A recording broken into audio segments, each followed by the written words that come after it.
नमस्कार, मैं हूं नम्रता पाराशर। आप देख रहे हैं बीवीएम न्यूज। चलिए रुक करते हैं खबरों की। और खबरों में सबसे पहले बात करेंगे त्योहारों की। परिवार के साथ छठ का त्योहार मनाने के लिए प्रवासी लोगों की भीड़ रेलवे काउंटर पर टिकट लेने के लिए दिखाई दी। लेकिन टिकट लेने आए प्रवासी लोगों का कहना है कि सभी प्रवासी छठ का त्योहार अपने परिवार के साथ ही मनाना चाहते हैं, इसलिए यहाँ पर भीड़ और लंबी लाइन है। छठ के दिनों में रेलवे वालों को भी अपने टिकट काउंटर को बढ़ा देना चाहिए, जिससे लोगों को टिकट आसानी से मिल जाए, पर यहाँ ऐसा कुछ नजर नहीं आया, जिसकी वजह से टिकट लेने आए काफी लोगों को परेशानी हुई। वहीं सुबह से लाइन में लगी एक प्रवासी महिला ने भी बताया कि उन्हें तत्काल में टिकट चाहिए थी, लेकिन उन्हें टिकट नहीं मिली है। इसके लिए वो सुबह से 8 बजे से लाइन में लगी हुई थी। 3 घंटे बीत जाने के बाद भी उन्हें टिकट नहीं मिली, जिसकी वजह से उन्हें वहां से निराश होकर टिकट लिए बिना ही वापस लौटना पड़ा। महिला ने भी बताया कि टिकट के लिए वो पिछले 3 दिनों से कोशिश कर रही थी, पर आज भी उन्हें टिकट नहीं मिली है। नाम है अंकित। अंकित जी, कब से लगे हुए हैं लाइन में? टिकट मिल पा रही है, नहीं मिल पा रही है, क्या परेशानी? सर 1-1.5 घंटा हो गया है। अभी तो सर तत्काल वालों को दे रहे हैं और उससे पहले जो इनके दलाल वगैरह होते हैं उनकी वजह से काफ़ी लेट हो रहा है यहाँ पे। 1-1.5 घंटा हो गया पर अभी तक लाइन आगे नहीं बढ़ी बिल्कुल भी। सर अब जाना तो है ही सबको त्योहार में। इन दिनों गाँव तो सबको जाना ही है त्योहार में। थोड़ी आप क्या लेने आए हैं? टिकट मतलब तत्काल ले रहे हैं, रिजर्वेशन? सर जैसा मिल जाए फिलहाल तो अभी, क्योंकि तत्काल का तो मुश्किल है, क्योंकि आधे से ज़्यादा दलाल वगैरह ले जाते हैं, मिल ही नहीं पाता है, कम चांस है। अब जो मिल जाएगा वही लेना पड़ेगा जब जाना है तो। त्योहार का समय है सर, इसीलिए बहुत जरूरी है। छठ का त्यौहार है, हमें कल छठ भूखना है। हमने तत्काल मांगा तो उन्होंने नहीं दिया मेरे को। लाइन भर गए तो बोले चले जाएंगे, नहीं है ना। अच्छा, तो हम चले आए, तत्काल भर गए। जनरल भी मांगा, जनरल भी नहीं मिला। कैसे जाएंगे? अब कैसे करूँगा तो कोई समझ नहीं आ रहा है। कल मेरा व्रत है रहने का, कल पूरी 4 दिन छठ में रहते हैं हम। क्या कुछ कह रहे हैं ये लोग, क्या व्यवस्था है? ना दिए, 2 दिन भर गया, नहीं देंगे। तत्काल लिखा हुआ, जनरल भी मांगा, नहीं दिए। जनरल भी मांगा, नहीं दिए। जनरल भी नहीं मिली है? कुछ भी नहीं दिए। तो अब कैसे करेंगे, क्या व्यवस्था करेंगे? क्या करें हम, आप बताइए। आप चलिए रुक करते हैं अगली खबर की। और एक तरफ जहां देश से खिलाड़ी ओलंपिक गेमों में भारत के लिए मेडल लेकर आ रहे हैं, तो वहीं दूसरी ओर फरीदाबाद के तिलपत गांव में बाबा सूरदास व्यायामशाला में ट्रेनिंग ले रहे विद्यार्थियों ने योगासन कार्यक्रम प्रस्तुति दी। और कार्यक्रम में विद्यार्थियों द्वारा मलखम्ब प्रस्तुति व संगीतमय योगासन के साथ एरियल खेलों की भी प्रस्तुति की गई। आयोजन में मुख्य अतिथि के रूप में तिगांव विधानसभा से विधायक राजेश नागर ने शिरकत की, साथ ही अन्य सामाजिक लोगों ने भी कार्यक्रम में अपनी उपस्थिति दी। तिलपत गांव में व्यायामशाला के द्वारा विद्यार्थियों को बेहतर स्वास्थ्य के साथ साथ अच्छे भविष्य की ओर मार्गदर्शन भी किया जाता है। साथ ही कुछ छात्रों को ओलंपिक खेलों के लिए भी तैयार किया जा रहा है। फरीदाबाद के तिलपत में बाबा सूरदास व्यायामशाला में वार्षिक उत्सव व अभिनंदन समारोह का आयोजन बड़े ही धूमधाम के साथ किया गया। मुझे योगीराज ओम प्रकाश महाराज कहते हैं, संस्थापक अध्यक्ष ओमयोग संस्थान ट्रस्ट पाली फरीदाबाद।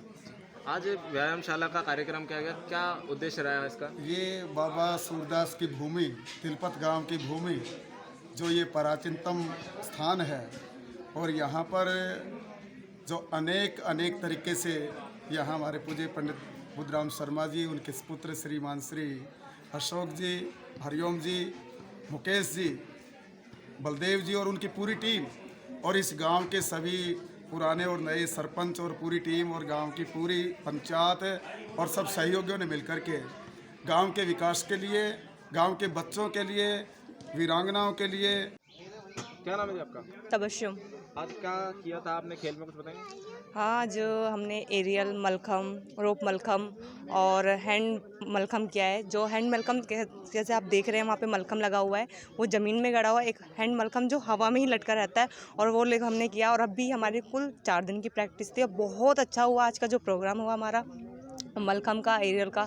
चलिए बढ़ते हैं अगली खबर की ओर। दिल्ली से सटे फरीदाबाद में क्राइम ब्रांच ने एक मृतक नशे के कारोबारी के रिश्तेदार के घर पर छापेमारी करते हुए 1,13,50,000 रुपए बरामद करने में कामयाबी हासिल की है। क्राइम ब्रांच के मुताबिक उन्हें गुप्त सूत्रों से सूचना मिली थी कि आरोपी के घर नशे का सामान है, लेकिन जब छापेमारी की गई तो आरोपी के घर में नशे का सामान तो नहीं मिला, लेकिन भारी मात्रा में कैश बरामद हुआ। जिसके बाद अब क्राइम ब्रांच बदरपुर बॉर्डर की टीम ने मामले को इनकम टैक्स के हवाले कर दिया है, और अब इनकम टैक्स मामले की जांच कर रही है कि आखिर में इतनी भारी भरकम रकम कहां से आई है। तस्वीरों में दिखाई दे रही ये भारी भरकम रकम वही है जो क्राइम ब्रांच बदरपुर बॉर्डर ने छापेमारी में बरामद की है। क्राइम ब्रांच बदरपुर बॉर्डर के इंचार्ज सेठी मलिक के मुताबिक उन्हें गुप्त सूत्रों से सूचना मिली थी कि नशे का कारोबार करने वाले मृतक विजेंद्र उर्फ लाला के साले अमित के घर पर नशे का सामान है, जिसकी सूचना पर जब उनकी टीम ने छापेमारी की तो मृतक विजेंद्र उर्फ लाला के साले अमित के घर पर नशे का कोई सामान तो बरामद नहीं हुआ, लेकिन उनके घर से 1,13,50,000 रुपए जरूर बरामद हुए हैं। जब उन्होंने मृतक विजेंद्र उर्फ लाला के साले से इस रकम के बारे में पूछा तो उसने बताया कि ये रकम उसके मृतक जीजा विजेंद्र उर्फ लाला की है, जो उसने उसको दी थी। लेकिन क्राइम ब्रांच बदरपुर बॉर्डर ने रुपए और आरोपी को अपने कब्जे में लेकर फिलहाल मामले की जांच में जुट गई है। आज हमें एक मुखबर ने खबर दी कि सेक्टर 23 में 753 नंबर हाउस है, उसके अंदर कुछ नशीला पदार्थ है। जो घर है वो मृतक विजेंद्र उर्फ लाला का, जो सबसे बड़ा तस्कर था फरीदाबाद का NDPS का। तो खबर पक्की होने के कारण हमने वहाँ रेड मारी तो उसमें वहाँ NDPS तो कुछ मिला नहीं, हमें मिले 1,13,50,000 रुपये। जी, कैसे ये पैसा कमाया गया था, कहाँ से आया, इस बात को लेकर के कोई जांच पड़ताल की गई है? हाँ, ये जो पैसा मिला ये अमित से मिला। अमित रिश्ते में विजेंद्र उर्फ लाला का साला है। अमित ने ये बताई ये पैसा मेरे जीजा का है, जो कि अब मर चुका है, उसने ये पैसा मेरे को दिया था। जी, तो कब से ये इस कारोबार को कर रहे थे? क्या इसी कारोबार से पैसा जो है एकत्रित किया गया था? अभी तक की जो पूछताछ है उसमें यही बात सामने है कि विजेंद्र जो नशीले पदार्थ बेचता था उसी का ये पैसा है। अभी जांच में आगे पता चलेगा कि कैसे क्या है। फिलहाल टीम क्या कार्रवाई आगे कर रही है इसमें? हमने इनकम टैक्स ऑफिसर को बुला लिया है, उनके हवाले ये जो पैसा ये पैसा कर देंगे। अब आगे जांच वो करेंगे, पैसा कहाँ से है उसके सोर्स ये पता लगाएंगे। एक बड़ी रकम कहीं ना कहीं जो है यहाँ पर पकड़ी गई है, तो क्या लगता है? खबरों में बात करेंगे आप पलवल की। आपको बता दें कि पलवल जिला प्रशासन द्वारा लघु सचिवालय में भूतल पर स्थित कोषागार कार्यालय के समक्ष लगाई गई 3 दिवसीय डिजिटल प्रदर्शनी के तीसरे दिन यानी कि सोमवार को अतिरिक्त उपायुक्त उत्तम सिंह ने रिबन काट कर प्रदर्शनी का शुभारंभ किया। इस अवसर पर उपमंडल अधिकारी वैशाली सिंह, जिला सूचना जनसंपर्क अधिकारी विजेंद्र कुमार भी मौजूद रहे। भारत की आज़ादी की 75वीं वर्षगांठ के उपलक्ष्य में आज़ादी का अमृत महोत्सव की श्रृंखला में हरियाणा के सूचना जनसंपर्क एवं भाषा विभाग के तत्वाधान में अभिलेखागार विभाग के सहयोग से लघु सचिवालय में 3 दिवसीय प्रदर्शनी का आयोजन किया गया। प्रदर्शनी के माध्यम से भारत के स्वतंत्रता संग्राम में हरियाणा का उल्लेखनीय योगदान की कहानी प्रदर्शित की गई। अतिरिक्त उपायुक्त उत्तम सिंह ने बताया कि देश भर में भारत की आज़ादी की 75वीं वर्षगांठ मनाई जा रही है और आज़ादी का अमृत महोत्सव के अंतर्गत हरियाणा की विकास यात्रा की एक झलक डिजिटल प्रदर्शनी के माध्यम से दिखाई गई है।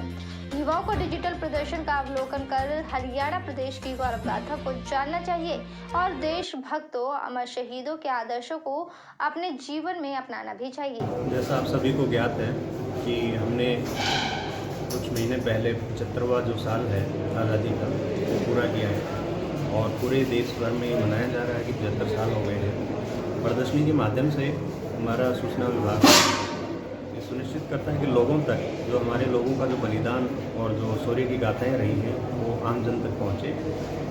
इसी कड़ी में एक प्रयास है। युवाओं से क्या अपील?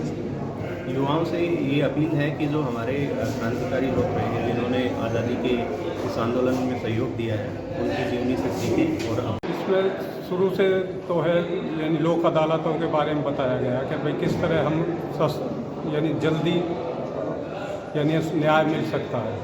उसके बाद दूसरे हरियाणा की प्रगति के बारे में बताया, सन 66 में क्या था, सन 72-74 में क्या था और 2021 में क्या है। उसके बाद 1857 के गदर के बारे में जो कुछ यानी हिसार, झांसी, रोनाथ का वो जो कुआं है, रोनाथ का बरगद का पेड़ है, उसके बारे में राजा नाहर सिंह, राजा राव तुलाराम और अपने लास्ट में अपने। चलिए खबरों में बात करेंगे अब खाद पर मचे घमासान की। प्रदेश भर में खाद की किल्लत को लेकर मचे घमासान के बीच अब खाद पर राजनीति भी शुरू हो गई है। जहां एक और किसान को खाद नहीं मिलने से उसकी रोजी रोटी पर संकट आ खड़ा हुआ है, तो वहीं राजनेता भी सरकार को खाद की कालाबाजारी और खाद की किल्लत के चलते घेरने का काम कर रहे हैं। पलवल में पूर्व मंत्री व कांग्रेस के वरिष्ठ नेता करण सिंह दलाल द्वारा सरकार के विरोध में खाद न मिलने के चलते विरोध प्रदर्शन करने के लिए आह्वान किया गया। उसी कड़ी में सैकड़ों किसानों ने इकट्ठा होकर पूर्व मंत्री व वरिष्ठ कांग्रेसी नेता करण सिंह दलाल और होडल से पूर्व विधायक उदय खान के नेतृत्व में एक विरोध प्रदर्शन पलवल के हुड्डा चौक से अलावलपुर चौक तक सरकार के विरोध में किया और इस दौरान सरकार के खिलाफ नारेबाजी भी की गई। वहीं दलाल ने किसानों को संबोधित करते हुए कहा कि ये पहली सरकार है जिसमें किसान तबाही की कगार पर आकर खड़ा हो गया है। किसान कभी खाद के लिए परेशान हो रहा है तो कभी अपनी मूलभूत सुविधाओं के लिए। यहाँ से चल करके जो खाद केंद्र है अलावलपुर रोड पर, जहाँ ये खाद को बेचने का काम चल रहा है, वहाँ तक हम जा करके इस विरोध प्रदर्शन को लेकर के जाएंगे और सरकार को विवश करेंगे कि वो इस किसानों के साथ जो अत्याचार जानबूझ करके खाद की कमी का किया जा रहा है, इसको फौरन समाप्त किया जाए। ये वैसे तो सरकार तमाम हिंदुस्तान के किसान और अन्नदाताओं के खिलाफ है, लेकिन हरियाणा में और ख़ास करके हरियाणा में भी पलवल और फरीदाबाद में ये जो किल्लत बनाई गई है, ये सरकार की बनाई हुई साजिश है। लोगों को दंडित कर रहे हैं, लोगों को अपमानित होना पड़ रहा है।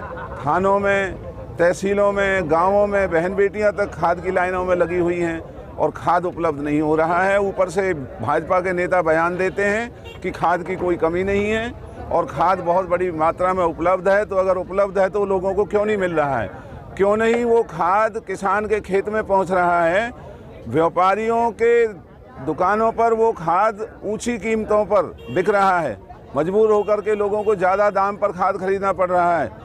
सोसाइटी खबरों में बात करेंगे अब झज्जर की। झज्जर में डीएपी खाद की भारी किल्लत हो रही है। किसानों को खाद नहीं मिल रही है। किसान सुबह 4 बजे से आकर लाइनों में लग जाते हैं, लेकिन उसके बावजूद भी खाद मिलने का नाम नहीं ले रही। गेहूं की बिजाई एवं पैदावार में भी खासा असर इससे पड़ रहा है। किसान महिलाओं के साथ आकर सुबह लाइन में लग जाती हैं और लाइन 500 मीटर तक पहुंच जाती है, लेकिन खाद की कमी होने के कारण उन्हें समय पर खाद नहीं मिल रही है। खाद की कमी के चलते गेहूं की बिजाई में देरी हो रही है, जिसके चलते पैदावार पर खासा असर पड़ रहा है। महिला किसान का कहना है कि वे प्रतिदिन आकर लाइन में लग जाती है और लेकिन जब उनका नंबर आता है तो या तो खाद खत्म हो जाती है या फिर मशीन चलना बंद कर देती है, जिसके चलते उन्हें खाद नहीं मिल पा रही। किसानों के बीच आपस में झगड़ा ना हो, इसके चलते वहां पर पुलिस भी तैनात की गई है ताकि आपस में किसानों का कोई विवाद ना हो। कृषि अधिकारी डॉक्टर राम कुमार से जब इस बारे में सवाल किया गया तो उन्होंने बताया कि झज्जर जिले में 14,000 बैग अलॉट किए गए हैं और सरकार के द्वारा ही सुनिश्चित किया गया है कि किसी भी किसान को खाद की कमी हो तो इसके लिए कृषि विभाग के द्वारा जहां भी खाद की बिक्री हो रही हो वहां पर जाकर छापेमारी की जा रही है और पूरा डाटा एकत्रित किया जा रहा है। डॉक्टर राम कुमार के मुताबिक प्रतिदिन खाद आएगी और खाद की कमी नहीं रहेगी। उन्होंने कहा कि किसानों को चिंता करने की जरूरत नहीं है। कृषि विभाग और सरकार किसानों को कोई भी कमी नहीं होगी। क्या नाम है भाई आपका? मेरा नाम अशोक कुमार है, गाँव शाहजहानपुर से आया हूँ मैं। खाद लेने आए हो भाई? सुबह 4 बजे आया था खाद के लिए। अच्छा। खाद नहीं मिला, शनिवार में लगा था यही, फिर शनिवार में चले गए। सुबह 11 बजे लगे थे और शाम को हम 6 साढ़े 6 बजे चले गए थे। बिना खाद के तो बिजाई नहीं होगी गेहूं की? कहाँ होगी? कितना ज्यादा अंतर आता है पैदावार में अगर बिना? अंतर आता है जितना बिना थोड़ी से रैक लगा है जो इसको का आएगा अलग से है और अब ये लगातार आता रहेगा। कोई इसमें कमी की जरूरत नहीं है। एकदम से थोड़ा सा भय मान ले लो कि नहीं होगा, खाद की अब कमी नहीं रहनी, अब रोजाना खाद आएगा। सर 500 मीटर लंबी लाइनें लग जाती है लाइन तो एकदम से लोगों को ये एक पैनिक क्रिएट हो गया कि भय कि भी नहीं होगा, ये एक अफवाह फैल गई। असल में कमी नहीं है, कमी नहीं रहेगी, क्योंकि अभी जितनी भी जरूरत होगी उतना खाद आएगा और आने लग रहा है रोजाना ही। कल आज आया है, कल आया है, आज इसको कह रहा है, कल परसों फिर आ जाएगा। खाद की कमी नहीं रहेगी, किसी को भय की जरूरत नहीं है। कृषि विभाग के द्वारा सर गोदामों पर भी चेकिंग की जा रही है, तो उसके बारे में विभाग की पूरी नजर है। वहीं डीएपी खाद नहीं मिलने से रोषित किसानों ने सोमवार दोपहर को बरनाला रोड पर जाम लगा दिया। किसानों ने सरकार व प्रशासन के खिलाफ जमकर नारेबाजी की। प्रदर्शनकारियों का कहना है कि सरकार जानबूझकर खाद की किल्लत पैदा करके किसानों को परेशान कर रही है। गोदामों में खाद रखी हुई है लेकिन किसानों को उपलब्ध नहीं कराई जा रही। खाद नहीं मिलने से किसानों की बिजाई लेट हो रही है। इसके चलते जाम लगाया गया है। जब तक प्रशासनिक अधिकारी मौके पर पहुंचे और उन्हें आश्वासन नहीं दे देते तब तक ये जाम लगा रहेगा। जाम के चलते पंजाब से सिरसा आने वाले वाहनों को खासी दिक्कतों का सामना करना पड़ा और जाम के चलते लंबी कतारें लग गई। जाम की सूचना मिलने पर पुलिस मौके पर पहुंची और वाहनों के रूट बदले गए। हरियाणा किसान मंच के सदस्य लखविंदर अलीका ने मीडिया को बताया कि खाद की किल्लत के चलते गेहूं की बिजाई लेट हो रही है। उन्होंने कहा कि गोदामों में खाद रखी है लेकिन दुकानों पर सरकार जानबूझकर खाद को उपलब्ध नहीं करा रही। इसी को लेकर जाम लगाया गया है। जब तक प्रशासन की ओर से आश्वासन नहीं मिलता जाम जारी रहेगा। संयुक्त मोर्चा के निर्देशानुसार आगामी आंदोलन भी चलाया जाएगा। ਜਿਹੜਾ ਸਾਡਾ ਜਾਮ ਲਾਇਆ ਸੀ ਡੀਏਪੀ ਨੂੰ ਲੈ ਕੇ ਲਾਇਆ ਹੈ ਕਿਉਂਕਿ ਕਿਸਾਨਾਂ ਦੀ ਬਿਜਾਈ ਹੈ ਕਣਕ ਦੀ ਬੜੀ ਜ਼ੋਰਾਂ ਤੇ ਹੋ ਰਹੀ ਹੈ ਤੇ ਡੀਏਪੀ ਲੋਕਾਂ ਨੂੰ ਮਿਲ ਰਹੀ ਨਹੀਂ। ਲੋਕ ਪਰੇਸ਼ਾਨ ਹੋ ਰਹੇ ਨੇ। ਕਈ ਥਾਂ ਤਾਂ ਮਤਲਬ ਦੀ ਬਲੈਕ ਵੀ ਹੋ ਰਹੀ ਹੈ ਜੋ ਕਿ ਪਤਾ ਨਹੀਂ ਲੱਗਦਾ ਟਰੱਕ ਬਾਹਰ ਦੀ ਬਾਹਰ ਚਲੇ ਜਾਂਦੇ ਆ। ਖਾਦ ਬਾਹਰ ਗੋਦਾਮਾਂ 'ਚ ਪਈ ਹੈ। ਸਰਕਾਰ ਹਜੇ ਇਹਨਾਂ ਨੂੰ ਦੁਕਾਨਾਂ ਤੇ ਪਹੁੰਚਾ ਨਹੀਂ ਰਹੀ। ਇਸ ਮੁੱਦੇ ਨੂੰ ਲੈ ਕੇ ਕਿਸਾਨਾਂ ਦੇ ਬੜੇ ਫੋਨ ਆ ਰਹੇ ਸੀਗੇ। किसान पिंडा जो आ भी रहे है भी सानू जी डीएपी मुहैया नहीं हो रही थी बिजाई लेट हो रही है। देखो कोई हमारे से प्रशासन बात करता है। मेरे साथ खबरों में फिलहाल इतना ही। आप बने रहिए BVM न्यूज़ के साथ। फिलहाल मुझे दीजिए इजाज़त। नमस्कार।